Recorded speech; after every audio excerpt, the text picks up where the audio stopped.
everyone? Tim here, Tier D Adventures. Hope everyone's all well there. As always, thanks for tuning in. Much appreciated. So, what do we got today? Well, we're going to be doing some little changes here on the Class 3. We have a new chassis from Exo RC. So, this is our new Class 2/Class 3 chassis. And visually, you can tell it definitely has some changes compared to the El Captain here that we have been running for a while, or compared to the Everest that they run for Class 1. So we do have the main chassis rails here, both sides, and then we do have some mini shock towers right here, carbon fiber that came with it, as well as the Exo link set that comes with everything all nice and labeled to tell you where everything's at. So what I want to do now is go ahead and get these rails pulled off so we can do a little side-by-side comparison between the Captain and the new rails here. They don't have a name yet. Should have. I'll put it down here below once I get the actual name, and we'll get the video loaded when I'm available to. So let's get it all so we have it all stripped down. So again, here is what we have been running. This is the Exo El Captain chassis. It's been a great chassis, a forward-based skid there. We have adjustability there for forward motor mount design and plenty of shock tower adjustments and everything like that. So then if we compare to the El Captain here with the new chassis, so I lined everything up there. Bumper mounts basically are lined up. So frame rails, all that there's good. We still have, so you still have plenty of your link adjustments there in the rear there, and here in the front shock tower area, again, still plenty of room to get everything adjusted. Still got the adjustability right there with these slots for like a forward motor mount, like a Team Garage Jack style, similar to the El Captain there. Then if we look at in the shock tower ranges, this is where we're seeing a lot of changes. We're seeing the shock tower come up quite a bit there, which is gaining some of that clearance there between your axle and everything you would have up here, whether you have axle and servo mount or anything else like that.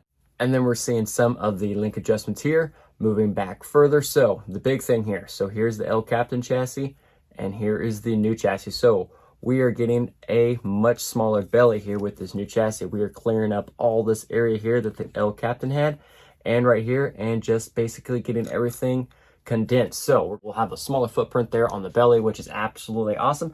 And then looking at this here, it does appear that there is just a slight increase there in the overall skid angle, stuff like that, or at least not material here. So we've at least cleaned up all that area. So definitely really excited to go ahead and get this thing rolling. So I'm going to go ahead and get some links assembled and go ahead and start putting everything together. And then we can kind of go over everything again as I finish up. All right, here we have the new Exo chassis. We are all completed. Got the old El Captain rails all tore apart there. We got the new links and everything assembled. And basically, I just used everything that I had from my previous Class 3, with just a few exceptions, a couple parts that I've changed out. But here we have it, all said and done, and it looks really good. Minus my wiring mess, I think we're about 95% done. I want to work on maybe making a new slider or a battery mount, and then cleaning up my wiring the rest of the way. But all in all, it's done and it's ready to hit the rocks. It looks great. The only thing that I did or modified anything on the chassis was here in the front, where it has for the bumper mounts and stuff like that. It does come a little extended, and I cut the first 2 notches off just to get my bumper sunk back in as far as I can past the tires. And actually, I probably could take all that off and even mount the bumper up here if I wanted to, but I think we're good right there. Everything, my tires stick out still plenty before my bumper touches, and that's what I like to see. I want my tires to make contact with my crawling surface before the bumpers. I don't want to nose in the bumper and get it stuck. So the further I can get it back, the better for me. Overall, very happy with the way everything came out. I think they really took the overall profile of the chassis and really just kind of got everything shrank down. We don't have the bigger shock towers here. Instead, it's all just kind of one flowing piece, and they get rid of the bigger rear shock tower there. As you can see now, it does come with 2 much smaller shock tabs that you can put in there, and along this row you have all this adjustability to place your shocks. It still has its own good amount of shock adjustability, and being able to get those shocks and everything lower makes it a lot easier for mounting bodies. Rather, you don't have to cut through the bed, and you can get everything as low to the chassis rails as you can, which is something that I've always liked to do. Rather, I have to cut a hole in the bed, I want to get everything as low and close to the chassis rails as I can. Honestly, everything install went super smooth. It wasn't anything. It was basically just swapping out some rails, throwing some new links in there, and getting everything done. So once again, overall, it's been a little bit, but this is, like I said, this is my Class 3 build that I have been rocking for quite some time. This is based off some Super Shafty CP44 Capra axles.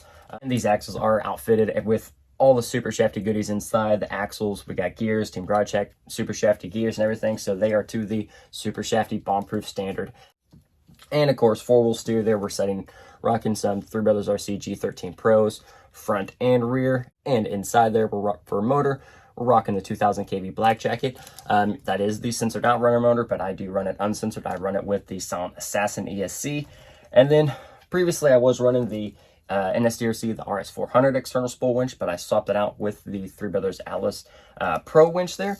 Also, because with the micro winch, I was able to fit it almost perfectly here in the frame rails with some adjustable slots. So I was able to find a nice, simple mounting solution and spot for the winch, keep it out of the way.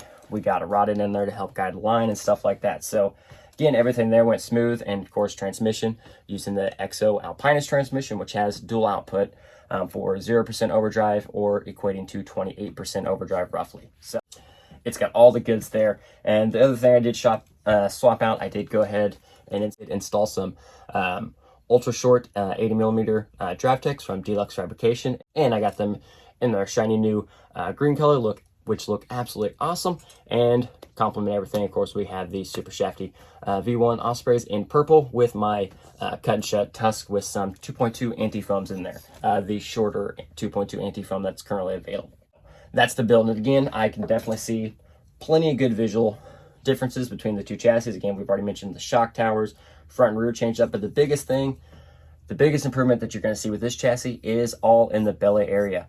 This is a substantially larger belly, which I've mentioned in other videos, but it's a forward base, so you're able to get away with a slightly bigger belly when you're forward base. But if you can make that belly even smaller, all you're doing at that point is winning even more, and that is exactly what Exo did here with that belly. Was really shorten that belly up, clean everything, give you a much smaller footprint there for breakover and stuff like that as compared to the El Captain here. I said, I'm not entirely sure if the skid angle has been increased some. It does appear that it has been, but it could just be that it looks so good and clean now that you can actually see the full extent of the angle that is being offered. So that is really nice. And I feel like I do have, getting everything built up here, I feel even at full compression, I have a lot more clearance here right past my skid area, which is really nice. So, in fact, so from ground to like bottom of the back of the skid there is a full 3 inches of clearance. Now from skid to my links at full compression, a 3¼ inches of clearance from the floor to where the bottom of my links touch. So laying down at full compression from the ground to my curve here, my links, 3¾ inches. So that is a substantial amount of clearance, especially getting in that breakover where you're able to get everything up over that, get that front end over. So definitely very thankful for the opportunity to get one of these in my hands and on the bench here early, right before the release. And for body here, we did pick up another Lily body just because I really like the way this body is, the way you can cut everything. It has this really just wide open area, able to keep some of those fenders. It narrows down really good, and you can trim it however you see fit. Now, the Lily body is a little on the thinner side compared to other bodies, which is something that I'm accounting for. My previous one, I broke a section of the bed out, which I'm going to reinforce this one on the backside with some Gorilla Tape, and then I'll put a styrene insert here in the bed just to take some of that pressure off the body and kind of disperse the pressure points around. Mostly happens hard rollovers or any kind of like, pendulum winching and stuff like that, where it puts more force in the body than the truck itself. But overall, I think everything there came out pretty good. Just has a really good overall mean, aggressive look to it.